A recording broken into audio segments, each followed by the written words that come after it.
Irmãos, e por ocasião desta manhã, em que nós temos a oportunidade de celebrar o Dia dos Pais, nós queremos também trazer uma reflexão a respeito do exemplo de um pai que sabia ouvir a voz de Deus.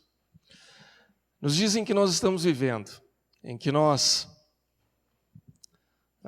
passamos por tantas coisas, por tantos desafios, por tantas lutas e por tanta confusão. O presbítero Pedro, ainda na ministração do louvor, ele falou sobre o tempo pós-moderno, né, em que nós estamos vivendo. É um tempo de muita confusão, de muita falta de referência, de muitas opções. E em tempos assim fica muito difícil de nós tomarmos algumas decisões, ou mesmo de nós entendermos o que é bom e o que não é para a nossa vida, se nós não tivermos a sensibilidade, a capacidade de ouvir a voz de Deus e de reconhecer o direcionamento de Deus para as nossas vidas. Então, mais do que nunca, é importante que nós saibamos ouvir a voz de Deus em dias assim. E nada mais apropriado do que a gente buscar o exemplo de um pai que tinha essa capacidade, a capacidade de ouvir a voz de Deus, e não apenas de ouvir, mas também de obedecer a voz do Senhor. Eu quero convidar você para abrir a sua Bíblia comigo, no Evangelho de Mateus. Nós vamos ler 3 textos neste Evangelho.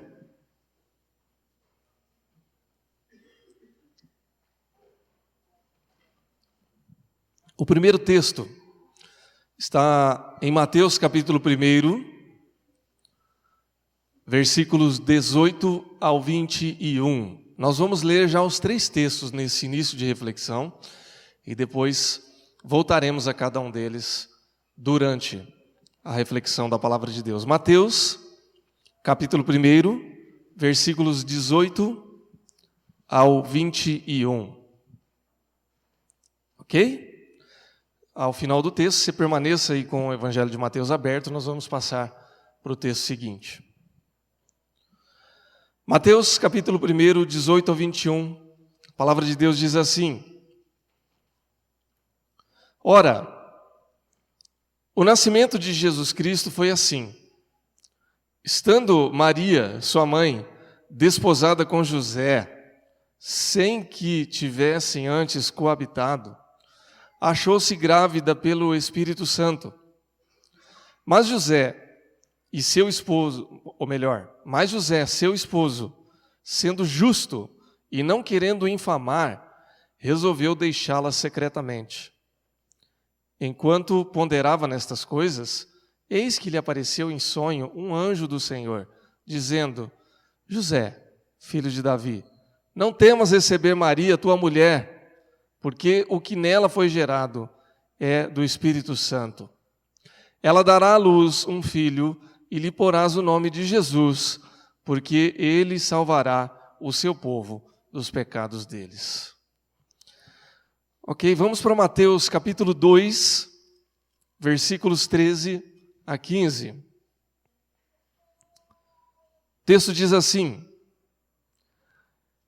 Tendo eles partido, eis que apareceu um anjo do Senhor a José, em sonho, e disse: Dispõe-te, toma o menino e sua mãe, foge para o Egito, e permanece lá até que eu te avise, porque Herodes há de procurar o menino para o matar. Dispondo-se ele, tomou de noite o menino e sua mãe, e partiu para o Egito. E lá ficou, até a morte de Herodes, para que se cumprisse o que fora dito pelo Senhor, por intermédio do profeta: do Egito chamei o meu filho. Ainda leitura do versículo 19 ao 23 desse mesmo capítulo 2. Diz assim: Tendo Herodes morrido, eis que um anjo do Senhor apareceu em sonho a José no Egito e disse-lhe: Dispõe-te, toma o menino e sua mãe, e vai para a terra de Israel, porque já morreram os que atentavam contra a vida do menino. Dispôs-se ele, tomou o menino e sua mãe, e regressou para a terra de Israel. Tendo, porém, ouvido que Arquelau reinava na Judéia, em lugar de seu pai Herodes, temeu ir para lá. E por divina advertência, prevenido em sonho, retirou-se para as regiões da Galileia e foi habitar numa cidade chamada Nazaré, para que se cumprisse o que fora dito por intermédio dos profetas. Ele será chamado Nazareno. Vamos orar. Pai, nós te agradecemos pela tua palavra, pela revelação do teu Santo Espírito acerca de tudo aquilo que lemos. Pedimos em nome de Jesus que ela seja agora instrumento de edificação, de correção, de incentivo, de ensino para a vida de cada um de nós. E que assim nós possamos sair daqui edificados e abençoados, em nome de Jesus. Amém. Irmãos e irmãs, nós falamos sobre o dia de hoje, o Dia dos Pais, e é interessante, porque nós falamos aqui na leitura desse texto da figura de José, que é um pai muito importante, a figura de um pai muito importante na Bíblia, mas que aparece muito pouco. Embora a gente tenha em nossa memória essa figura, né, José como pai de Jesus, mas a gente encontra José aqui no início dos evangelhos e depois a gente não ouve mais falar muito dele. E até historicamente, a figura de Maria, ela toma uma importância ou um destaque muito maior do que José na vida de Jesus e na história da igreja. Mas José tem um papel muito importante também, especialmente nesse início da vida de Jesus, porque ele recebe de Deus um papel muito importante.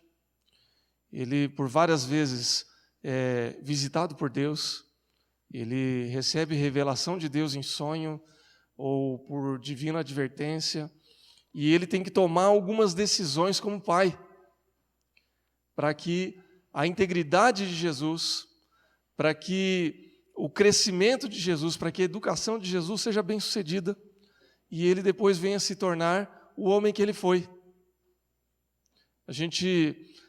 Vocês sabem que o Evangelho, ou os Evangelhos, eles são chamados de livros biográficos, mas os Evangelhos eles não são exatamente uma biografia de Jesus.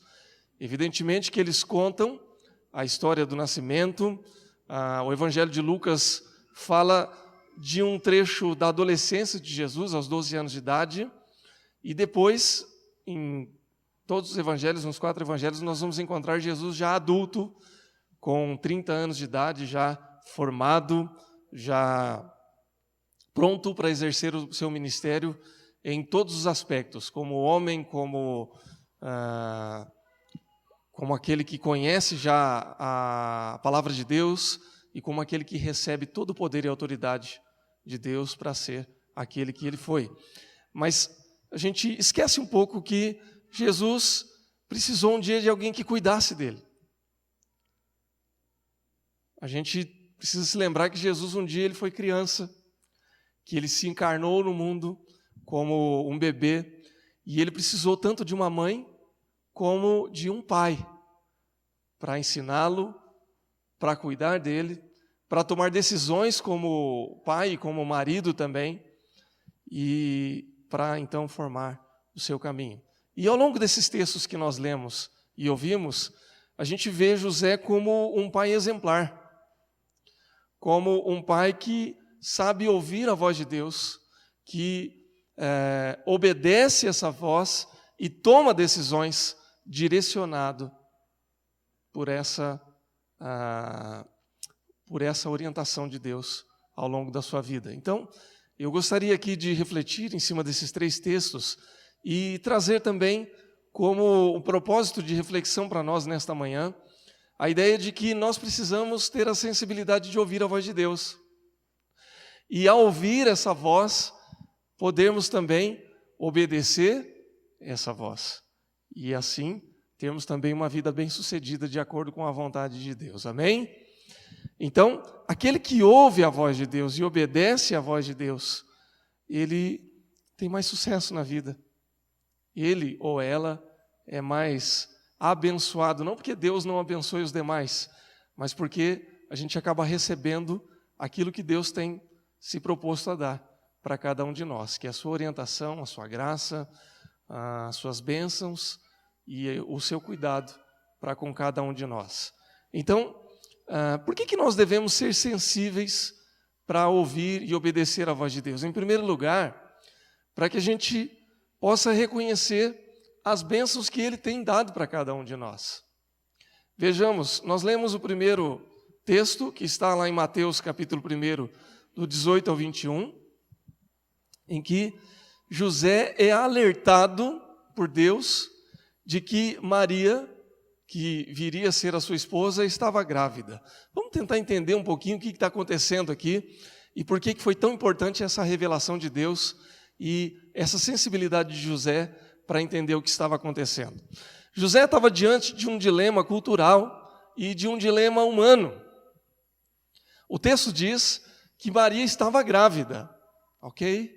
Tudo muito bom, mas o problema é que ela estava grávida sem ter tido nenhum tipo de relação com ele. E aí é um problema.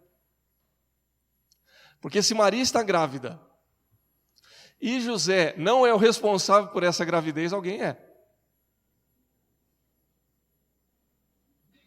E como é que você vai explicar que uma mulher está grávida, mas ela não teve relação sexual com ninguém? José fica numa situação complicada. E aí então, por amor a Maria e por amor a Deus também, por que não dizer assim, ele resolve abandoná-la em secreto.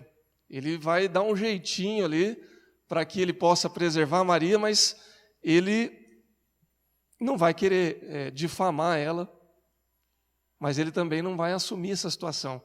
Porque ele diz assim, olha, tem alguma coisa errada aí. Irmãos, eu fico pensando na situação de José. Quantas noites mal dormidas, o sentimento de traição, porque o que fica implícito aqui, mas que para a gente, fazendo uma leitura honesta, fica muito claro, é que ele deve ter imaginado o seguinte, Maria me traiu. Maria está grávida de alguém que não sou eu. Esse filho que ela está carregando não é o meu filho. E a gente fala a respeito de um dilema cultural, de um dilema humano, porque é o dilema que a gente continua vendo todos os dias.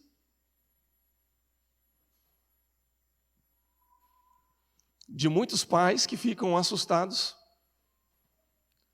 que ficam preocupados, e é o dilema de muitas mães também, que muitas vezes se encontram nessa situação e que, infelizmente, não tem alguém ao seu lado para assumir essa barra e para ver essa situação não como um problema, mas como uma bênção dada por Deus. E aí, nesse momento, Deus se revela para José e diz assim, olha, fica tranquilo, porque esse filho que ela está carregando é obra do Espírito Santo. Sou eu que estou dando. E é um presente que eu estou oferecendo para ela e para você também, para que você assuma com o seu, para que você abrace como um presente e uma graça que eu estou oferecendo para vocês.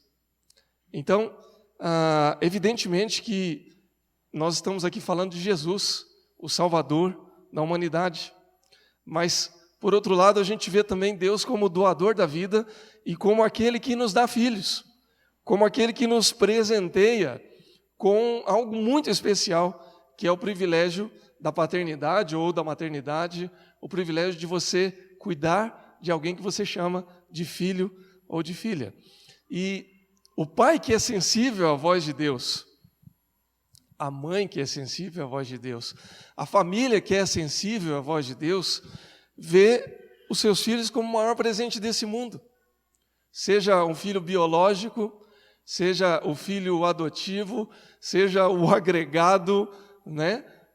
É um presente de Deus. É um favor de Deus para cada um de nós.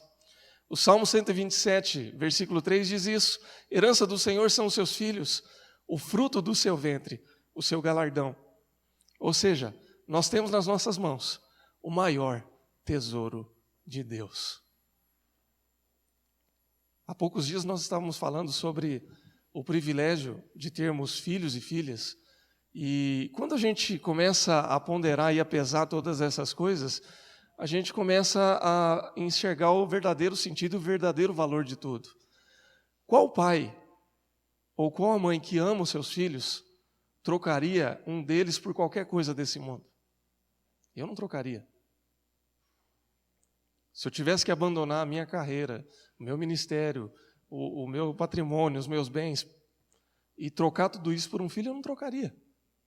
O filho, para mim, é mais importante. Eu abriria a mão de todas essas coisas. Graças a Deus que Deus não está pedindo para eu abrir. Mas se tiver que ser, que assim seja. Porque é o maior tesouro do mundo. Agora, o cerne, irmãos, de tudo isso, para a gente pensar, é que Deus continuamente tem nos dado tesouros, presentes e bênçãos, e nem sempre a gente tem a sensibilidade de reconhecer essas bênçãos. José estava diante de um grande presente, de um grande privilégio, de um grande favor de Deus. Deus estava dizendo assim para José: você vai criar o homem ou ser humano mais importante da história da humanidade. Você vai ser responsável por encaminhar a criança que vai se tornar o futuro salvador da humanidade. Tem privilégio maior que esse? Só que humanamente e culturalmente ele estava pronto para abandonar esse privilégio. Ele estava assustado. Ele estava com medo, ele estava se sentindo humilhado e frustrado. Vamos falar o português claro aqui. Ele não estava a fim de assumir a paternidade de uma criança que não era dele. E se ele não tem a sensibilidade para ouvir a voz de Deus, ele perde um grande privilégio. Ele perde um grande presente. Irmãos, a história aqui já está contada. Ela já está escrita. Ela já está realizada. Mas vamos fazer um exercício de imaginação aqui, tá? É só uma especulação, não está na Bíblia. Mas imaginemos que José ele não tenha essa sensibilidade. Que José resolva correr da sua responsabilidade.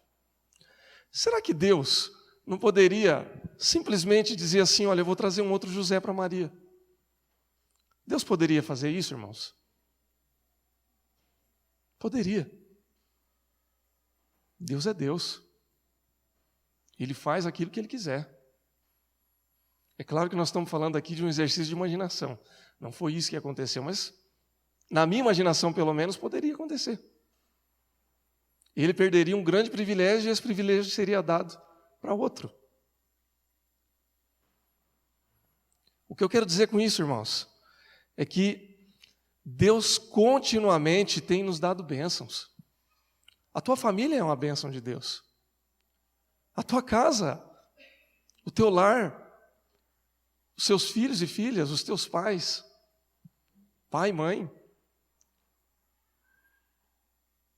amigos preciosos, a sua igreja. Continuamente nós temos recebido presentes, bênçãos, graça e cuidado de Deus.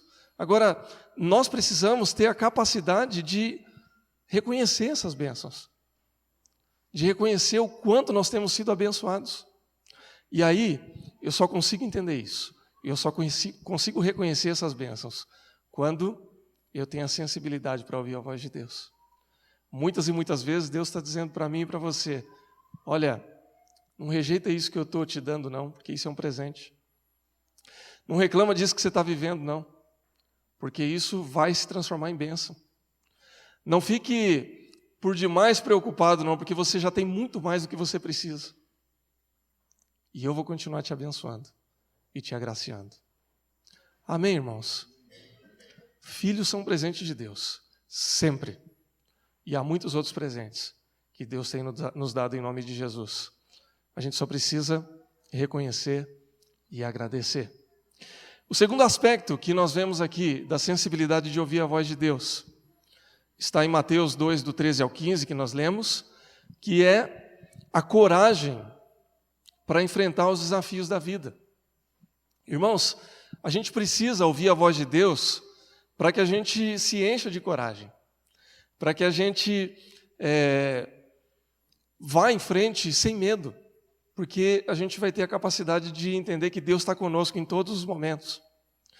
José, diz o texto, que ele recebe, por divina advertência, alertado em sonho, para que eles não se acheguem até a presença de Herodes, mas para que eles saiam dali e vão embora para o Egito.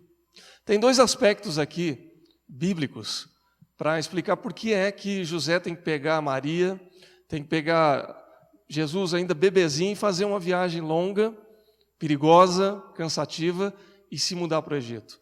O primeiro aspecto é que Herodes, a gente conhece a história, mas vale a pena relembrar, Herodes estava muito preocupado, porque ele ouve falar que naquela geração ia nascer uma criança que ia se tornar o rei de Israel.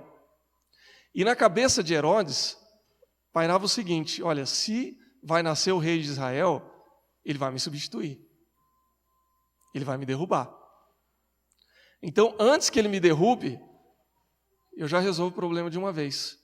E então Herodes baixa um decreto para que matem-se todas as crianças daquela geração, todos os primogênitos, para que ele assim não tenha nenhuma sombra e não tenha nenhum substituto. Herodes não teve a leitura correta, como a maioria do povo de Israel não teve. Eles achavam que seria um rei político, mas na verdade seria um rei espiritual, como de fato Jesus foi. E José vai para o Egito então, para que Jesus não seja morto, para que não seja sacrificado pelo decreto de Herodes. Há um segundo aspecto aqui também, que é importante, que é um aspecto teológico, e por isso que a gente fala que a Bíblia, os evangelhos, eles não são só biografia, porque a ida de Jesus para o Egito remete à figura de Moisés, que também foi libertador no Antigo Testamento e que também passa por uma experiência muito similar à do sacrifício das crianças, e Moisés, assim como Jesus, são poupados desse sacrifício e tornam-se depois a figura daquele que vai ser o libertador e o salvador. O fato, irmãos, é que José teve que tomar uma decisão muito difícil. Você imagina alguém que está estabilizado, que está já com a sua profissão bem estabelecida. José era carpinteiro, devia ter ali a sua oficina, o seu trabalho, toda a sua estabilidade, toda a sua família ali próxima. E da noite para o dia ele tem que se mudar para uma terra estranha, para uma língua diferente, talvez, para costumes diferentes, para um ofício que talvez fosse diferente. E ali ele tem que recomeçar do zero para preservar a sua casa e a sua família. Quantos de nós tomaríamos essa decisão? É difícil. Não é simples. Quem já passou por uma experiência de mudança de cidade, uma mudança de local, uma mudança de trabalho, uma mudança de carreira, vai entender um pouco do que a gente está falando. É sempre muito complicado. E é sempre muito difícil a gente tomar essa decisão. Mas, às vezes, a gente precisa tomar decisões corajosas na vida. Mudança de ares, mudança de rotina, mudança de atividade. Ainda de manhã, a gente estava tendo aula aqui na escola dominical e a irmã comentou sobre um conhecido que teve que mudar totalmente de carreira para preservar a sua saúde. Decisão difícil, decisão corajosa. Mas muitas vezes a gente precisa de coragem para enfrentar os desafios da vida, para passar por um deserto, para andar em terra estranha, para virar o jogo da vida, se isso for necessário para preservar a casa, para preservar a família, para abençoar os filhos. Irmãos, nós estamos vivendo um tempo em que muitas famílias estão se degradando, estão acabando, estão sofrendo, porque falta a coragem de tomar a decisão correta. E essa decisão correta, muitas vezes, ela não é tomada porque falta a sensibilidade de ouvir a voz de Deus. E alguém diz assim, Deus não está falando. Deus está falando, irmão. Deus fala o tempo todo. Agora, falta entender se eu estou ouvindo a voz de Deus ou se eu quero obedecer aquilo que Deus fala. Porque muitas vezes Deus fala A para mim e eu quero B. Há filhos que estão sendo abandonados por uma carreira. Há esposa e marido que está perdendo o melhor da sua vida com o seu cônjuge, porque falta coragem de tomar uma decisão que às vezes vai ser difícil, vai ser dolorosa, vai ser drástica, mas vai ser a decisão correta. Deus nunca planejou para mim e para você que nós esgotássemos a nossa vida, por exemplo, num trabalho e abríssemos mão dos melhores anos da vida dos nossos filhos. Eu não estou negando nem desvalorizando o esforço e a necessidade que a gente tem de se dedicar ao trabalho e a uma carreira, não é nada disso. Mas para tudo há um limite. E você sabe o seu limite melhor do que eu.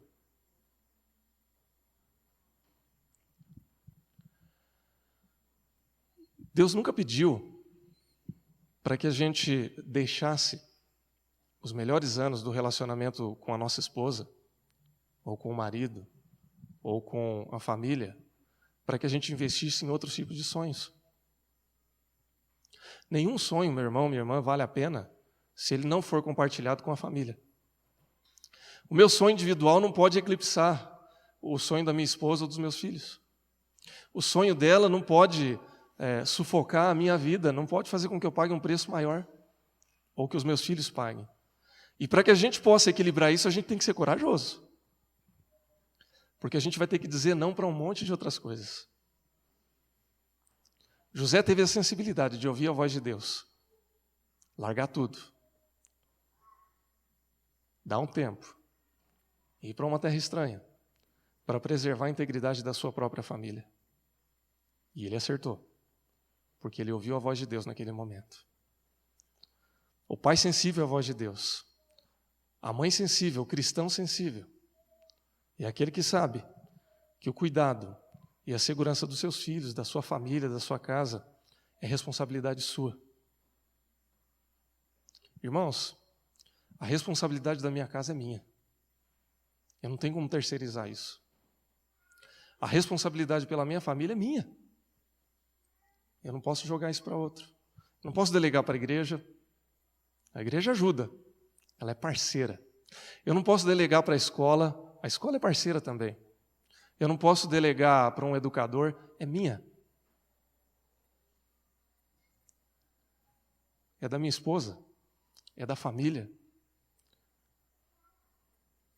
Então a gente precisa ter essa coragem e ouvir a voz de Deus para que Ele dê força, para que a gente tenha condições de realizar tudo isso. Amém, irmãos? Por fim, e aí o terceiro texto, em Mateus 2, 19 a 23, ele nos desafia a ouvirmos a voz de Deus para saber viver com sabedoria os tempos atuais, para que a gente saiba fazer uma leitura do tempo que a gente está vivendo. O texto diz que passa o tempo de Herodes, e aí José se sente seguro já para voltar para Jerusalém, voltar para Israel, para tocar a sua vida. Ele não ia ficar a vida inteira no Egito. Só que quando ele retorna, ele ouve falar que Arquelau substituiu seu pai Herodes. Arquelau ficou pouquinho tempo como rei, irmãos. O problema é que Arquelau era umas 3 vezes mais cruel que Herodes. E aí, se o povo achava que Herodes era um cara complicado, Arquelau era pior ainda, né? O povo estava orando para Herodes morrer e vem uma peça pior do que Herodes. Então, não ia ser seguro para que a família de José permanecesse ali nas cidades maiores. Então ele ouve a voz de Deus de novo e ele acaba indo para Galileia, para a região de Nazaré, onde Jesus vai crescer e vai ser então o Nazareno, aquele que viveu em Nazaré. Jesus de Nazaré. uma cidade mais pequena, ou menor, né? Melhor dizendo, mais pacata, mais tranquila e longe dos holofotes, para que Arquelau ou qualquer outro rei que surgisse não se sentisse ameaçado pela presença de Jesus. Isso, irmãos, trocando em miúdos, é uma maneira de saber fazer uma leitura do tempo, do lugar e das condições onde a gente vive. Irmãos, isso não é uma fórmula matemática. A equação é muito mais difícil. Exige sensibilidade, exige conhecer a sua própria casa, conhecer a sua própria família e ouvir a voz de Deus para que Ele dê orientação para mim e para você. Há filhos que podem ser, por exemplo, vou dar um exemplo aqui prático. Tem lugar que o seu filho pode estudar, tem lugar que ele não pode. Tem ambiente que o seu filho pode frequentar e tem ambiente que ele não pode. Você conhece seu filho. Você sabe. Há lugares em que eu posso ir com a minha esposa e há lugares em que eu não posso. Há regiões que eu posso frequentar e regiões que eu não posso. E até mesmo há cidades que podem fazer bem para a minha vida e há cidades que não. São exemplos apenas. Há coisas que me são lícitas, como diz a palavra de Deus, todas elas, mas nem todas as coisas me convêm. E a gente precisa conhecê-las e sabê-las e até mesmo entender que algumas coisas não vão fazer bem para mim, ou para minha casa, ou para minha família. Há ambientes em que eu não posso expor a minha esposa, os meus filhos, ou o marido. Então a gente precisa ter sabedoria para viver os tempos em que nós estamos vivendo. Isso passa também pela sensibilidade de ouvir a voz de Deus. José poderia muito bem ir para Jerusalém. Aliás, Jerusalém seria uma boa oportunidade de trabalho e de negócio para ele. Ia ter muito mais oportunidade de ser carpinteiro em Jerusalém do que em Nazaré. Ia ter muitas oportunidades para Jesus crescer. Se a gente for lá em Lucas, nós vamos ver que a primeira viagem que Jesus faz, viagem religiosa aos 12 anos de idade, quando ele chega no templo e senta com os doutores da lei, ele fica lá. Jesus era tão curioso e tão estudioso com a palavra que a família vai embora e ele continua. Vocês imaginem Jesus crescendo ali ao lado dos doutores da lei. Que oportunidade que ele teria de estudar a lei. E não seria nenhum problema. Outros homens de Deus tiveram essa oportunidade. Samuel cresceu dentro do templo e se tornou um grande profeta do Antigo Testamento. Talvez o maior. Mas para Jesus, para aquele momento, para aquele ambiente, para as condições do tempo de Jesus, não era o melhor. E ele foi viver em Nazaré. Irmãos, a gente precisa de sensibilidade. A gente precisa de sabedoria para entender o momento que a gente está vivendo. Para entender o tempo que a gente vive também. E saber ouvir a voz de Deus, inclusive para tomar as decisões corretas e para viver esse tempo. Amém? O que é que nós podemos aqui concluir da palavra de Deus nessa manhã? A voz de Deus é a melhor direção para a nossa vida. A voz de Deus pode ser revelada pela sua palavra, a Bíblia. Ela pode ser revelada pela oração. Ela pode ser revelada pela participação comunitária com o povo de Deus. Há muitas maneiras pela qual Deus fala conosco, mas a verdade é que Ele fala, é que Ele revela a sua vontade para nós, e nós precisamos ter a capacidade de ouvir e obedecer. Se nós assim fizermos, nós vamos ser pais melhores, nós vamos ser filhos melhores, nós vamos ser cristãos melhores, e Deus vai continuar derramando da sua graça e da sua bênção sobre cada um de nós. Amém, irmãos? Feche seus olhos. Eu quero orar pela sua vida agora em nome de Jesus.